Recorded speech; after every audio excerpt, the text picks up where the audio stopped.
السلام علیکم. داسې ده چې نن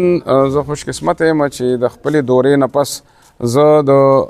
نړیوال پښتو ټولنې د ملګرو سره د دې د مرکزي صدر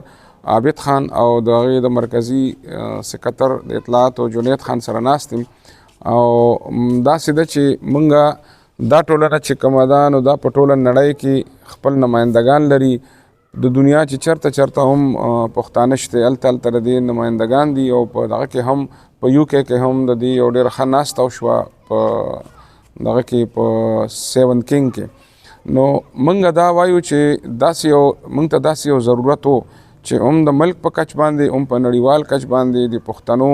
په ژوند جواک او د دوی په ثقافت او د دوی په ادب او د دوی په اتلانو په دې باندې کار وشي او په دنیا کې یو نوې ورورولي د پښتنو د دنیا په کچه کې دا نړیوال کلی دی. نو د دې ګلوبل ویلیج او نړیوال کلي نمایندګي دې وخت کې هم دغه نړیواله ټولنه کوي او غلام صمد صاحب ډاکټر غلام صمد صاحب د دې سرپرست دی. زه خپل هم د دې د ګورننګ باډي مشر یم. نو زه دغه ځوانان چې په دنیا کې چرته دي هغوی ته وایم چې د دې چرته هم نمایندګان دي هغوی سره خپله مرسته وکړي، هغوی سره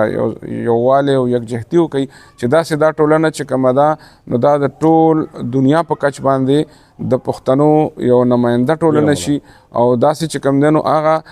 ستونزې چې پښتنو ته راپېښې دي د کام په کچ باندې یا په دې نوي تقاضو د نوي او داسې که چېرې داسې وي په دغه ملکونو کې د نړیوال ټولنې نمایندګي مضبوطه وي نو بیا چې کوم پښتنو ته ستونزې راځي ځوانانو ته په دغه ملکونو دغه هیوادونو کې نو هغه به هم دی ډېر په ښه طریقه باندې حل کوي. نو زما دا درخواست ده چې د دوی مټې مضبوطې کړی شي. ډېره مننه. مهرباني.